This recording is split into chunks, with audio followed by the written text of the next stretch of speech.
So a few days ago, I got a very interesting email from Meta and I want to share it with you. Now they are claiming that with a simple tweak to your Facebook ad campaigns, you can get 13% better results on average, which sounds amazing. But I think there's some really important nuances being lost here. So in this video, I'm going to explain what Meta are recommending we do and whether or not you should actually do it. Okay, so this is the email that came through from Meta. The subject line was winning ads start with this optimization, which I thought was pretty punchy to begin with, which is interesting.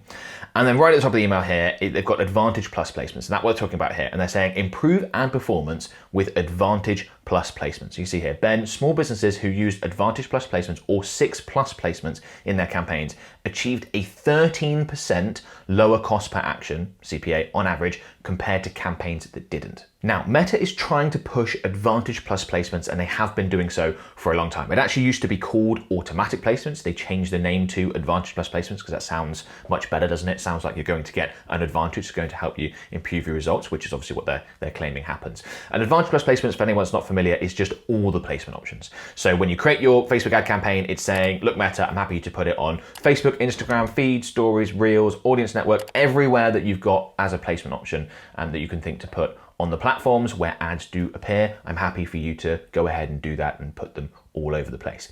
And over time, they've been pushing advertisers more and more towards this. You do have the option to select manual placements instead and say, no, I only want to advertise in certain locations. I only want to advertise on, say, feeds or stories or reels. I don't want to advertise on everywhere else. But Meta's really pushing towards Advantage Plus placements. So they've done that by changing the name. They've also done that by making it the default option. So if you're thinking, oh, I've never actually checked the placements, you are using Advantage Plus placements if you haven't changed it. And they're actually hiding the manual placements more and more. So it used to be really obvious. You'd see like what used to be called automatic placements and then manual placements. So you could make a decision as advertiser. Now, when you go through a campaign, you have to sort of click in to find the manual placement settings. It's sort of a layer hidden, and then you need to go ahead and change it.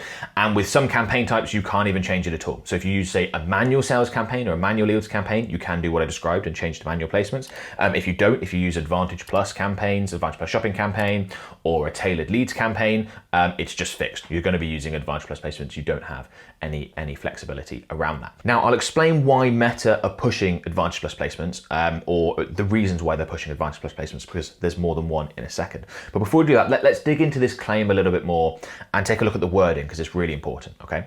So they claim that you get a 13% lower cost per action when you do so on average, when you use Advantage Plus placements or 6+ placements. And a 13% lower cost per action for just clicking one button is amazing. Who wouldn't want that? That could massively improve the profitability of your ad campaigns, right? But notice the wording. It's cost per action, not cost per conversion. They are different things. A lot of advertisers get those two mixed up, because if you're running a leads campaign or a sales campaign and you're optimizing for leads or sales, then your cost per action is the same as your cost per conversion. But not everyone is running a leads campaign or a sales campaign. Some people are running traffic campaigns or engagement campaigns. And that action will therefore be different. What the campaign is optimizing for will be different. It could be optimizing for link clicks. It could be optimizing for video views.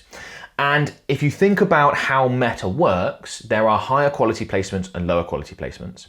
When you're running a leads or a sales campaign, your ads are rarely put on the lower quality placements, things like the audience network, because those placements don't convert as well.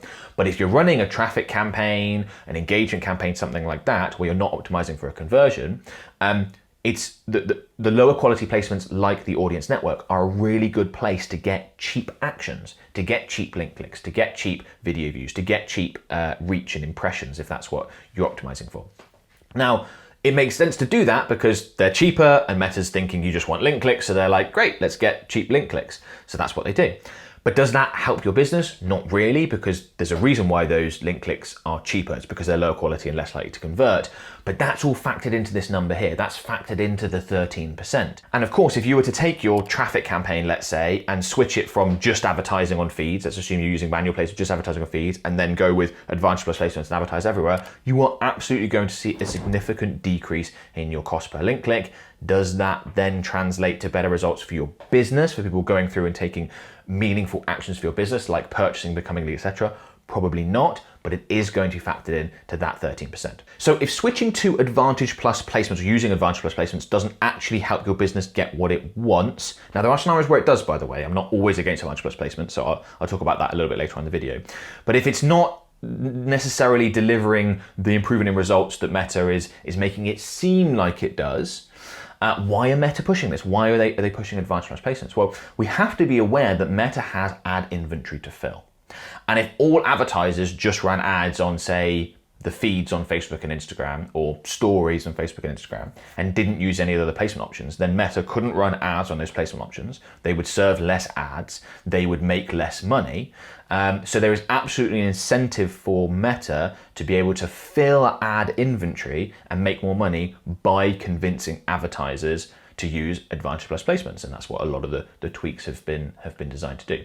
So whenever we see recommendations or advice from an ad platform itself, a lot of the times those pieces of advice are good because they want us advertisers to get better results. Because if we get better results, then they know that we will stick around for longer, we will spend more money with them. That helps as well. But there are always scenarios in which they will make a recommendation that will make them more money and isn't necessarily in the best interest of advertisers. And this kind of falls into this category. I think it does some of the time, not all of the time.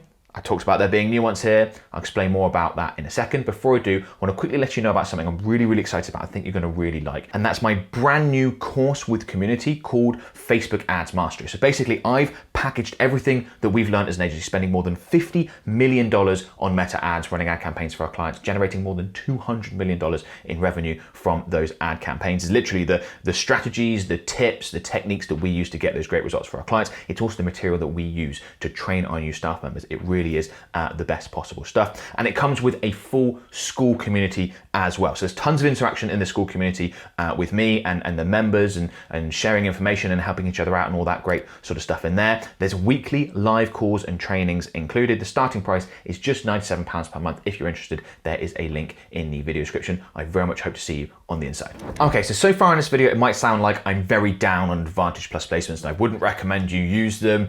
We always use manual campaigns, and that is not true at all. We use Advantage Plus placements all the time, but there are scenarios where we do and don't use them. I think this is really important to understand. So we will use Advantage Plus placements if we are using a conversion-based campaign objective and optimizing for the conversion as well, using the performance goal, of course. So if we're using leads or sales, for example, then we know that Meta is going to try and optimize for a lead, optimize for a sale. So we're quite happy for Meta's AI to work out where to put our ads on the platform. If you think that the best results come from Instagram, put them on Instagram. If you think the best results come from Facebook, put them on Facebook. If you think the best results come from stories, put them on stories. The best results come from reels, put them on reels. And it's nice to give Meta that flexibility, because what you'll often find is that, yes, the best placements might be, say, feed, stories, and reels, but they then have the flexibility to put an ad in front of someone on the audience network if they've already engaged and Meta's thinking, we just need to get an ad in front of this person one more time and we're going to push them over the edge, and they happen to be somewhere else where we can put a placement. You know, we can stick one in an in-stream video and get this person over the line. So if you've got a conversion-based campaign objective, great, absolutely, Advantage Plus placements is the way to go, and most campaigns should be those, and that's why we use Advantage Plus placements with most campaigns. But if you are not using a conversion-based campaign objective, so you're using engagement, traffic, awareness, it is very important that you don't use Advantage Plus placements for the exact reasons that we described. You need to use manual placements, and I would recommend that you limit it to the highest quality placements like feeds, stories, and reels. Otherwise, Meta can get you really cheap clicks, really cheap video views, really cheap reach and impressions on those lower quality placements, and those numbers are factored into that 13% lower cost per action claim, which is why I don't think that's good data. I don't think that's necessarily good advice to go on. There's that nuance there, and if you do have one of those campaign objectives, you have to go with manual placements. Otherwise, you are likely to see a better cost per result, a better cost per action in that column within your Meta ad account. But will it be overall better for your business? Will those people then, like, let's say you're running a traffic campaign to an Amazon, you sell products on Amazon, you're sending them there. Are they then more likely to go on and purchase if using Advantage Plus placements? I think not. I think those people are then more likely to go on and purchase if you use manual placements and go with the higher quality placements. And the reason why I use Amazon example is because there's obviously tracking difficulties in terms of being able to optimize for an actual purchase in that scenario. And there are other examples where that sort of thing happens that forces advertisers to use traffic, engagement, awareness, etc. I talk a lot about my omnipresent content strategy. With that, we use the awareness campaign objective. Very important that you use manual placements with that as well. Also, before you go, have you heard about the huge changes to the Facebook ads learning phase? If not, I explain what's going on in this video here. It's really good news for us Facebook advertisers and can completely change the way we run Facebook and Instagram ads. It's something you have to know about if you're running ads on the platform, so go ahead and check it out.